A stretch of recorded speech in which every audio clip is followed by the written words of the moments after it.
2024లో కూటమి ప్రభుత్వం ఏదైతే తెలుగుదేశం పార్టీ, బీజేపీ, జనసేన కలిసి రాష్ట్రంలో పోటీ చేసి ప్రజల మద్దతుతో, ప్రజల ఆశీర్వాదంతో మరి అధికారంలోకి వచ్చిన తర్వాత గడిచిన 2024 సంవత్సరం కానివ్వండి, 2025 ఇప్పుడు అంటే ఈ సంవత్సరం కూడా పూర్తి అవుతూ ఉంది. మీడియా వాళ్ళకందరికీ కూడా విషయాలు తెలుసు. అయినా ఒకసారి మళ్ళీ మీ ద్వారా ప్రజలకు కూటమి ప్రభుత్వం ఏర్పడిన తర్వాత నారా చంద్రబాబు నాయుడు గారి ఆధ్వర్యంలో మరి రాష్ట్రంలో జరుగుతున్న అనేక అభివృద్ధి కార్యక్రమాలు కానివ్వండి, సంక్షేమ కార్యక్రమాలు కానివ్వండి, గత ప్రభుత్వాన్ని అరాచకం సృష్టించి రాష్ట్రంలో ఏ అభివృద్ధికి నోచుకోక, సంక్షేమానికి సక్రమంగా నడుచుకోక అప్పుల పాలు మాత్రం బాగైంది. సో దాన్ని అన్నింటినీ ఇప్పుడు అధిగమించడానికే మన గౌరవ ముఖ్యమంత్రి గారు పవన్ కళ్యాణ్ గారు, అలాగే కేంద్రంలో మోడీ గారి సహకారంతో రాష్ట్రాన్ని అన్ని విధాలుగా ముందుకు తీసుకుపోయే భాగంగానే ఇప్పుడు అనేక కార్యక్రమాలు కూడా జరుగుతున్నాయి. ఈరోజే మీరు చూశారు, వాస్తవంగా నెల రేపటి నుంచి మొదలవుతుంది. కానీ ముందు రోజు ఒకరోజు ముందే పెన్షన్లు పంపిణీ జరగాలి. ఎందుకంటే జనవరి 1న చాలామంది కొంచెం పండగలటప్పుడు చేసుకుంటారు, కొత్త సంవత్సరం వస్తుంది కాబట్టి అని చెప్పేసి వాళ్ళు సంతోషంగా ఉండాలని ముఖ్యమంత్రి గారు ఈ నిర్ణయం తీసుకొని ఈరోజు 31వ తారీఖు ఈ రోజునే పెన్షన్ పంపిణీ కార్యక్రమం. పెన్షన్ పంపిణీ కార్యక్రమం మీరు ఒకసారి చూడండి. గతంలో చాలా గొప్పలు చెప్పుకొని వాళ్ళు 1000 రూపాయలు, గతంలో చంద్రబాబు నాయుడు 1000 రూపాయలు 200 రూపాయలు ఉన్న పెన్షన్ని 1000 రూపాయలు చేసి మళ్ళీ దాన్ని 2000 రూపాయలు చేసి ఇవ్వడం జరిగింది. జగన్మోహన్ రెడ్డి అధికారంలోకి రాకముందు 3000 రూపాయలు పెన్షన్ ఇస్తానని చెప్పేసి 5 సంవత్సరాలు చేసినాడు. సంవత్సరానికి 250 రూపాయలు లెక్క పెంచుకుంటూ పోయి 3 ఏళ్ళకు. ఇప్పుడు మన కూటమి ప్రభుత్వం వచ్చినాక ఒకటేసారి 4000 రూపాయలు చేస్తామని చెప్పినాం. 4000 రూపాయలు 1వ తారీఖునే ఉదయం 6 గంటలకే, 5:30-6 గంటలకే మొదలుపెట్టేసి ఒకటే రోజున కార్యక్రమం పూర్తి చేసి ప్రతి ఇంటింటికి తిరిగి ఎవరైతే గతంలో వాళ్ళు గొప్పగా చెప్పుకొని వాలంటీర్ సిస్టమ్ పెట్టి భ్రష్టు పట్టించారో ఇప్పుడు ఆ వాలంటీర్లు లేకుండానే ప్రభుత్వ అధికారులతోనే ఈ కార్యక్రమాన్ని చేపడుతూ కూటమి నాయకులు కూడా అందరం కూడా మేము ఎమ్మెల్యేలతో సహా, మంత్రులు సహా అందరూ కూడా ఈ కార్యక్రమం ప్రతి నెల 1వ తారీఖున మేము కూడా ఇళ్ళకు వెళ్తున్నాం, ఇళ్ళకు పోయి అక్కడ అందిస్తున్నాం. అదే కాకుండా వికలాంగులకు 3000 రూపాయలు ఉంటే 6000 చేశాం. అలాగే మంచానికే పరిమితమై మంచం నుంచి లేలేని పరిస్థితులు ఉంటే ఆ కుటుంబంలో ఒక వ్యక్తి పని లేకుండా ఆ వ్యక్తి కోసం ఉండాలి కాబట్టి వాళ్లకు 15000 రూపాయలు ఇస్తున్నాం. గతంలో ఎప్పుడు లేదు. సో ఇటువంటి అనేక మంచి కార్యక్రమాలు చేసుకుంటూ పోతున్నాం. ఏదైతే సూపర్ 6 పథకాల కింద మనం ప్రకటించినామో సో అవన్నీ కూడా కార్యక్రమాలు కూడా, తల్లికి వందనం కార్యక్రమం, ఇంట్లో ఎంతమంది పిల్లలు ఉంటే అంతమందికి చదువు కోసం 15000 రూపాయలు ఇస్తామని చెప్పినాం, ఇచ్చాము. అక్కడక్కడ ఒకరికో ఇద్దరికో పడలేదు, వాళ్ళు కూడా మళ్ళీ రీఅప్లికేషన్ చేసుకోండి మీరు, వాళ్ళు ఏదైనా కొంచెం టెక్నికల్ సమస్యలు ఉంటాయి అవి కూడా సాల్వ్ చేసి ఇస్తామని చెప్పేసి ముఖ్యమంత్రి గారు కూడా చెప్పారు. సో అందరు కూడా అప్లికేషన్ మళ్ళీ పెట్టుకున్నారు, వాళ్ళకందరూ కూడా వచ్చేటట్టు చేస్తాం. అలాగే మహిళలకు ఉచిత బస్సు ప్రయాణం చెప్పినాం, అది కూడా మొదలైంది. అలాగే గ్యాస్ సిలిండర్లు 3 ఉచితంగా ఇస్తామని చెప్పినాం, అది ఇస్తున్నాం.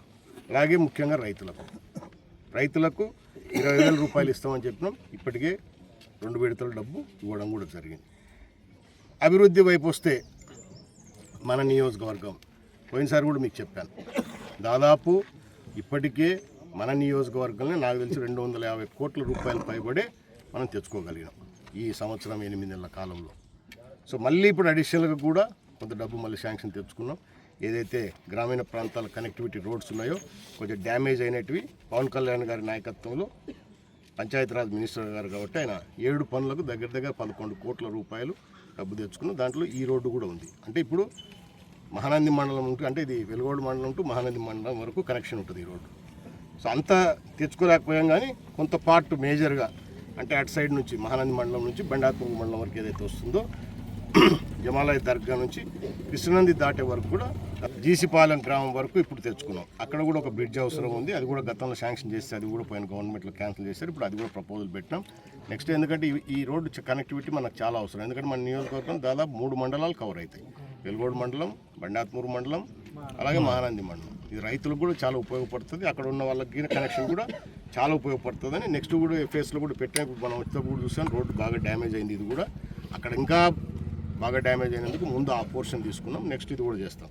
అట్లాగే ఏదైతే సంతచుట్టూరు లింగాపురం శాంక్షన్ చేసినాం, కరువేన నల్లకాలువ అది కూడా ఒకటి శాంక్షన్ చేసినాం. ఇప్పుడు కొత్తరామపురం ఆ రోడ్డు ఒకటి శాంక్షన్ చేసినాం. అట్లాగే కేజీ రోడ్డు నుంచి అమలాపురంకు శాంక్షన్ చేసినాం.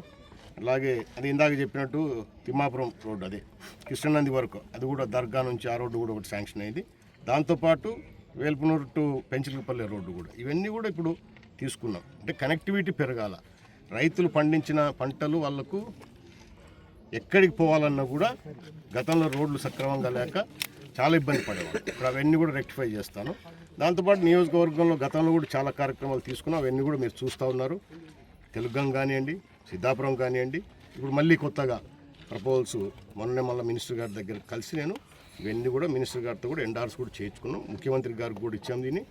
అంటే ఏదైతే మన తెలుగంగ ప్రధానంగా ఉందో ఈ తెలుగంగ కింద 1990 అప్పుడు స్వర్గీయ నందమూరి తారక రామారావు గారు మన ప్రాంతానికి నీళ్ళు ఇచ్చారు. తెలుగంగ లేకుంటే ఈ ప్రాంతంలో ఒక చుక్క కూడా నీళ్ళు ఉండేటి కాదు. వర్షాధారం, వర్షం పడితే పండాలా లేకపోతే లేదు. అటువంటిది ఈరోజు 2 కార్లు పుష్కలంగా నీళ్ళు ఇస్తూ 2 కార్లు బ్రహ్మాండంగా రైతులు పండించుకుంటున్నారు. అంత ఆర్థికంగా కూడా బ్రహ్మాండంగా డెవలప్ అయినారు. ఇప్పుడు దాన్ని రివైవ్ చేయాలి. ఎందుకంటే 1996లో అది ప్రాజెక్టు ఓపెన్ చేసినారు. దాని తర్వాత మీకు తెలుసు, పోయినసారి నేను అధికారంలో ఉన్నప్పుడే 0 to 18 కిలోమీటర్స్ లైనింగ్ పూర్తి చేసుకున్నాం. ఆ పనులు కూడా అయిపోయినాయి. అక్కడక్కడ బ్యాలెన్స్ ఉన్నాయి, అవి కూడా పూర్తి చేస్తారు. సో ఇప్పుడు మళ్ళీ ఏం పెట్టాము, మొత్తం తెలుగంగ సిస్టమ్ అంతా కూడా మళ్ళీ రీడిజైన్ చేయాలి. ఎందుకంటే దాదాపు 25 సంవత్సరాల దగ్గర అయింది.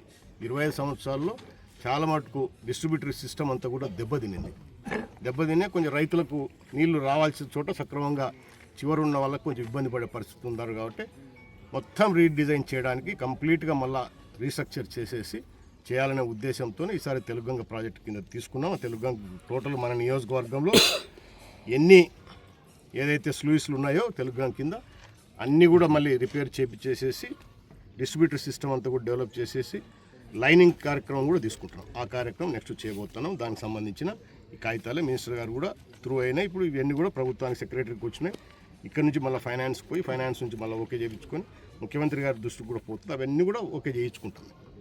అట్లా దానికి సంబంధించితే సిద్ధాపురం వెలుగోడు కిందకే వస్తుంది కదా, అది కూడా టీజీపీ కిందకే ప్రాజెక్ట్. కాబట్టి సిద్ధాపురానికి ఇప్పటికే ఫైనాన్షియల్ క్లియరెన్స్ వచ్చేసింది ఒక 80 కోట్లకు.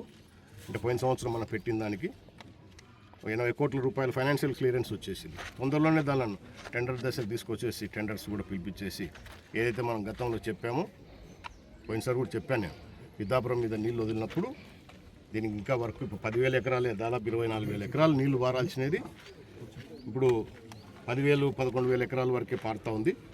పూర్తి స్థాయి ఆయకట్టుకంతా కూడా నీళ్ళు ఇవ్వాలనే ఉద్దేశంతోనే దానికి ఆ క్లియరెన్స్ కూడా తెచ్చేసుకున్నాం. ఫైనాన్షియల్ క్లియరెన్స్ కూడా వచ్చేసింది దానికి. సో టెండర్స్కి పోతే అప్పుడు దానికి కూడా డిస్ట్రిబ్యూటర్ సిస్టమ్ అంతా కూడా స్ట్రీమ్ లైన్ చేసేసి ఫీల్డ్ కెనాల్స్ కూడా పూర్తి చేస్తే అప్పుడు పూర్తి స్థాయిలో అవి కూడా నీళ్లు పారుతాయి.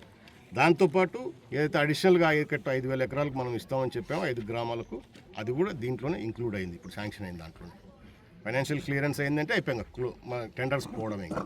సో ఈ రకంగా నియోజకవర్గంలో అన్ని రకాలుగా రోడ్స్ కానివ్వండి, ఇరిగేషన్ కానివ్వండి, ఇంటర్నల్ రోడ్స్, మళ్ళీ ఈ సంవత్సరం ఇంటర్నల్ రోడ్స్కు దగ్గర 17-18 కోట్ల రూపాయలు ఇచ్చినాం. పోయిన సంవత్సరం 20 కోట్లు, 21 కోట్లు ఇచ్చినాం. ఈ సంవత్సరం 18 కోట్లు ఇచ్చినాం మన నియోజకవర్గం. అంటే ఈ విధంగా అన్ని గ్రామాలలో ఇంటర్నల్ రోడ్సు, అలాగే కనెక్టివిటీ రోడ్సు, అలాగే ఇరిగేషన్ సిస్టము, ఇదన్నిటి కూడా జరుగుతుంది. దాంతోపాటు ప్రతి గ్రామంలో ఇప్పుడు ఈ కరెంటుకు సంబంధించిన సమస్యలు కూడా ఉన్నాయి. దానికోసమే ఇప్పుడు ఆర్డిఎస్ ప్రోగ్రామ్ అని చెప్పేసి ఒకటి తీసుకొని ఫస్ట్ ఫేజ్లో ప్రతి మండలంలో ఒక 3-4 ఊర్లు తీసుకున్నాం. ఆ గ్రామానికి గతంలో గ్రామాలకు 3 ఫేజ్ ఉండేది కాదు. అంటే అగ్రికల్చర్ నుంచి ఉంటే తీసుకునేవాళ్ళు, లేదంటే డైరెక్ట్గా గ్రామానికి అంతా 3 ఫేజ్ ఉండేది కాదు. ఇప్పుడు టోటల్గా అన్ని గ్రామాలకి 3 ఫేజ్ కరెంట్ తీసుకుంటున్నాం. ఆర్డిఎస్ ప్రోగ్రామ్ అనేది సెంట్రల్ గవర్నమెంట్ స్కీము. చంద్రబాబు గారు కష్టపడి దాన్ని తీసుకొచ్చారు. సో దాని కింద గ్రామంలో 3 ఫేజ్ కరెంట్ ఇస్తాం. ఎక్కడైనా డ్యామేజ్ పోల్స్ అన్ని చేంజ్ చేస్తారు. షార్ట్ పోల్స్ అంటే రోడ్లు వేసిన తర్వాత షార్ట్ అయిపోతుంటాయి, అవన్నీ కూడా చేంజ్ చేస్తారు. స్ట్రెంగ్తనింగ్ చేసేసి వైరింగ్ కూడా ఎక్కడన్నా తేడా ఉంటే ఆ వైరింగ్ కూడా అన్నీ చేంజ్ చేసేస్తారు. ఇప్పుడు దాంతోపాటు నేను మొన్ననే మీటింగ్ పెట్టుకుని కూడా మళ్ళీ ఏం చెప్పాను, ఎక్కడైతే ఇంకా అడిషనల్ కొత్త కాలనీస్ పెరుగుతుంటాయి, కొత్త ఇల్లులు పెరుగుతూ ఉంటాయి, సో ఆర్డిఎస్ ప్రోగ్రామ్ లేదు ఇది కూడా యాడ్ చేద్దాం అని చెప్పేసి దాన్ని కూడా అంత కంప్లీట్గా ఎస్టిమేషన్ వేయమని. అంటే ఈ విధంగా ప్రతి డిపార్ట్మెంట్ ద్వారా ఏదైతే ప్రభుత్వం ప్రజలకు మంచి చేయాలనో ఆ కార్యక్రమాలన్నీ కూడా ఇప్పుడు జరుగుతూ ఉన్నాయి. రాబోయే కాలంలో ఇంకా కూడా జరుగుతాయి. ఇవన్నీ కూడా ఇప్పుడు మీకు ఇస్తాం. ఏదైతే మన కూటమి ప్రభుత్వం ఏర్పడిన తర్వాత ఎన్ని కార్యక్రమాలు మనం చేశామో నేను ఇంకా మీకు అన్నీ చెప్పలేదు. దాదాపు 60 ప్రోగ్రాంలు. ఇవన్నీ మాట ఇచ్చినవి నిలబెట్టుకునేటివి. ఇవే కాగితాల మీద రాయలే మేము. ఈ 60 ప్రోగ్రాములు ఇప్పుడు చేస్తున్నాం. ఇంకా దీంతోపాటు మీకు తెలుసు ఉద్యోగాల కల్పన జరగాలి. సో దాంట్లో భాగంగానే అటు వైజాగ్ ఐటీ సెక్టర్ మీద డెవలప్ చేస్తూ ఉంటే రాయలసీమ ఒక రకమైన డెవలప్ అంటే ఇండస్ట్రీస్ కానివ్వండి, అవునా. సో చాలా మటుకు మన కర్నూలు ప్రాంతంలోనే బ్రహ్మాండంగా చాలా ఇండస్ట్రీస్ ఇప్పటికే వచ్చినాయి. గ్రీన్ హబ్గా దీన్ని అంతా కూడా తయారు చేయాలని చెప్పేసి ఎలక్ట్రిసిటీ కానివ్వండి, ఇండస్ట్రీ కానివ్వండి, జేరా స్టీల్స్ కానివ్వండి, అలాగే ఇప్పుడు రిలయన్స్ కంపెనీ ఒకటి వచ్చింది. ఇట్లా రకరకాలుగా వేరియస్ కంపెనీస్ అన్ని ఇక్కడ తీసుకొచ్చేసి దాంతోపాటు హార్టికల్చర్ హబ్ కూడా దీనికి ప్రిపేర్ చేయాలనే ఉద్దేశంతోనే మన ప్రాంతం అంతా కూడా గ్రీన్ బెల్ట్గా తయారు చేయాలి రాయలసీమని ఇప్పుడు ఈ కార్యక్రమాలు కూడా జరుగుతున్నాయి. ఇవన్నీ మనం కళ్ళారా చూస్తున్నాం. అంటే గడిచిన 5 సంవత్సరాలలో అసలు నాకు అర్థం కాదు. ఈ వైఎస్ఆర్ కాంగ్రెస్ పార్టీలు ఇప్పటికి కూడా అరుస్తూనే ఉన్నారు. ఏం చూసుకుని అరుస్తున్నారు? బెదిరిస్తారు రప్ప రప్ప అంటారు, కొడతారట, చంపుతారట, పొట్టేళ్ళు కోసి ఆయనకు చల్లుతారు రక్తము. అంటే ఎంత పైశాచికమైన మనస్తత్వమో. ఎవరైనా బర్త్డేలప్పుడు ఏం జరుపుకుంటారా? ఒక నాయకుడు కానీ మీ కుటుంబాలలో కానీ మంచిగా అందరిని పిలుచుకొని వాతావరణంలో ఏదో వాడి శక్తి ఉంటే ఇంత భోజనం పెడతాడు, శక్తిలో ఇంత కేక్ కట్ చేస్తాడు, అవునా, మంచి వాతావరణంతో చేసుకుంటారు. అది అటువంటిది ఎంత దుర్మార్గమైన మనస్తత్వం, ఎంత పైచాచికమైన మనస్తత్వం దాన్ని చూస్తే అర్థమవుతుంది. వాళ్ళు కానీ వాళ్ళ నాయకులు కానీ వాళ్ళ కార్యకర్తలు కానీ లేదా ఫ్లెక్సీలకు రక్తం జిమ్మిచ్చేది హోటల్ని పట్టుకొని రపారప్ అనేది కొట్టం తంతం అంటే ఇప్పుడు మనం చేయాలంటే చేయలేము. కానీ మనం అధికారంలో ఉన్నాం. అధికారంలో ఉండి కూడా వాళ్ళు ఎన్ని చేస్తూ కూడా సమన్వయంతో ముందుకు పోతా ఉన్నాం. మనకు ప్రజలు ఒక బాధ్యత పెట్టినారు. ఆ ప్రజలకు మనం ఇప్పుడు సేవ చేయాల్సిన కార్యక్రమంలో ఉన్నాం. అంతేగాని మీలతో దుర్మార్గంగా మీకు అవకాశం ఇచ్చినప్పుడు ఎట్లా దుర్మార్గంగా పరిపాలన చేసామో మీరు అందరూ చూస్తూ ఉన్నారు. పొలాల విషయంలో అయితే రైతుల విషయంలో నరకం. ఇప్పుడు అన్ని గ్రామాలలో రీసర్వేలు జరుగుతూ ఉన్నాయి. సో ఎట్లా పడితే ఎడా పెడా ఇష్టం వచ్చినట్టు డబుల్ ఎల్పిఎంలు, త్రిబుల్ ఎల్పిఎంలు, లేదంటే ఇనాం భూములు, లేదంటే 22 ఏళ్ళ పడమా, లేదంటే డాటెడ్ ల్యాండ్ వాళ్ళు ఇష్టం వచ్చినట్టు చేసి పెట్టేసి రైతుకు ఎంత ఇబ్బంది చేసినారు. పాస్బుక్లు మార్చి ఆయన ఫోటో పెట్టుకుంటాడు. పైన వాళ్ళ ఆయన ఇచ్చినాడా, వాళ్ళ తాత ఏమైనా సంపాదించి ఇచ్చినాడా? మన భూములు, మన ఆస్తులు, వాళ్ళ తల్లిదండ్రులు కష్టపడినట్టు వీళ్ళు కష్టపడినట్టు చూపించుకుంటే పాస్బుక్ మీద ఆయన ఫోటో. ఈయన ఏమైనా వెంకటేశ్వర స్వామి లేకపోతే మల్లికార్జున స్వామి హోమ్ వేసుకునేకి ఏమి కాదు. ఇప్పుడు అవన్నీ కూడా చేంజ్ చేస్తున్నాయి. తొందరలో రేపు 2వ తారీఖు నుంచే సో రీసర్వే జరిగిన గ్రామాలు, పూర్తయిన గ్రామాలలో సమస్య లేని చోట కొత్త పాస్బుక్లు రేపు 2వ తారీఖు నుంచి రాజముద్రతో, ప్రభుత్వ ముద్రతో, దాని మీద ఎవరు ఫోటో ఉండదు. గతంలో ఏ విధంగా అయితే రాజముద్రతో పాస్బుక్లు ఉండేటో సో ఆ కార్యక్రమం కూడా ఇప్పుడు రేపు 2వ తారీఖు నుంచి చేస్తున్నాం. కొన్ని గ్రామాలు ఇప్పుడు తీసుకున్నారు. ఫేజ్ వైజ్ చేసుకుంటూ వస్తారు. అందరికి కూడా సమస్యలు తీరుతాయి. ఇప్పుడు టోటల్గా రెవెన్యూ డిపార్ట్మెంటే పెద్ద సమస్యలు ఉన్నాయి. అంతా వాళ్ళు చేసిపోయిన ఇబ్బందులు. గతంలో ప్రశాంతంగా ఉన్నారు. ఇప్పుడు ఆ సమస్యలన్నీ సృష్టించినందుకే అన్ని గ్రామాలలో రీసర్వేలు పూర్తి చేసేసి ఎవరి భూములు, ఎవరి ఆస్తులు వాళ్ళకు ఉండేటట్టు చేస్తాం. ఇంకా ఎక్కడైనా ఎవరైనా రైతులు సమస్యలు ఉంటే ఇప్పటికి కూడా వారు అర్జీలు పెట్టుకోవచ్చు. అవన్నీ కూడా రెక్టిఫై చేసేసి ఈ 22A కానీ, ఇనాం భూములు కానీ, డాటెడ్ ల్యాండ్స్ కానీ ఇవన్నీ కూడా క్లియర్ చేసి డబుల్ ఎల్పిఎంలు, త్రిబుల్ ఎల్పిఎంలు అట్లా ఉన్నట్టు కూడా అవన్నీ కూడా క్లియర్ చేసేసి రైతులకు మళ్ళీ వాళ్ళ భూములు వాళ్ళకి యథాస్థానంలో యథాతథిగా ఉండేటట్టు చేసే కార్యక్రమం కూడా ఇవన్నీ కూడా జరుగుతూ ఉన్నాయి. మంచి చేయాలనే ఉద్దేశంతో ఈ ప్రభుత్వం ఉంది. వాళ్ళ మధ్య దుర్మార్గపు ఆలోచనలతో లేదు. వాళ్ళకి ఎన్ని చెప్పినా ఏం చేసినా సిగ్గు రాదు, కనపడవు. ఇంకా పచ్చకామెలు దిగలే. ఏం మంది వేయాలనో మాకే అర్థం కావడంలే. ప్రజలు మంది వేసినారు, మంచి మంది వేసినారు, కానీ అది ఇంకా సరిపోయినట్లేదు. సో మళ్ళీ ఒక్కసారి వేయాలా, మళ్ళీ కూడా ఒకసారి వేస్తే వాడికి డబ్బు పూర్తిగా పోతుంది. అంటే డబ్బు పూర్తిగా పోతుంది అంటే అది లేకుండానే పోతుంది. సో ప్రజలు కూడా ఖచ్చితంగా అదే కార్యక్రమం చేయాలి. ఎందుకంటే మంచి చేసే నాయకులను, మంచి చేసే ప్రభుత్వాలను మీరు పోగొట్టుకుంటూ నష్టపోయేది మీరే. గతంలో అనుభవించినారు, ఒకసారి చూద్దామని చెప్పి తెచ్చుకున్నారు, పర్వాలేదు. తెచ్చుకున్న తర్వాత నష్టపోయింది మీరే.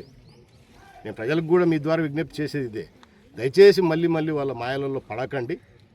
ఏదైతే మీకు ఈరోజు ఎన్డీఏ కూటమి మంచి చేస్తూ ఉందో దాన్ని ఇంకా మంచి జరగాలి. ఎందుకంటే రాష్ట్రం అభివృద్ధి చెందితే మీరు అభివృద్ధి చెందుతారు, మీ పిల్లలకు 4 ఉద్యోగ అవకాశాలు వస్తాయి, వాళ్ళ భవిష్యత్తులు బాగుంటాయి అనేది అహర్నిశలు కష్టపడుతూ దీన్ని ఒక స్ట్రీమ్ లైన్గా రాజధాని చూడండి ఎంత వేగంగా ఇప్పుడు పరుగులు పెడతా ఉందో. ఖచ్చితంగా ఒక 2 ఏళ్లలో పూర్తి చేయడం జరుగుతుంది రాజధాని పూర్తిగా. రాజధాని మళ్ళీ ఓడొచ్చినా కూడా ఏమీ చేయలేనటువంటి పరిస్థితి. కేంద్రం నుంచి కూడా ఆర్డినెన్స్ కూడా తీసుకోవడం కూడా జరిగింది. ఇవన్నీ కూడా మంచి జరుగుతాయి. ప్రజలకు కూడా సంతోషంగా ఉండాలి. రాబోయే కొత్త సంవత్సరంలో ప్రతి ఒక్కరూ మీ కుటుంబాలతో సంతోషంగా ఉండి వాళ్ళ ఎదుగుదలకు మీరందరూ కూడా కృషి చేస్తూ ప్రభుత్వం తరఫున మీరు కూడా కష్టపడే అన్ని కార్యక్రమాలు మీకు అందేటట్టు చూస్తామని చెప్పేసి కూడా తెలియజేస్తాం.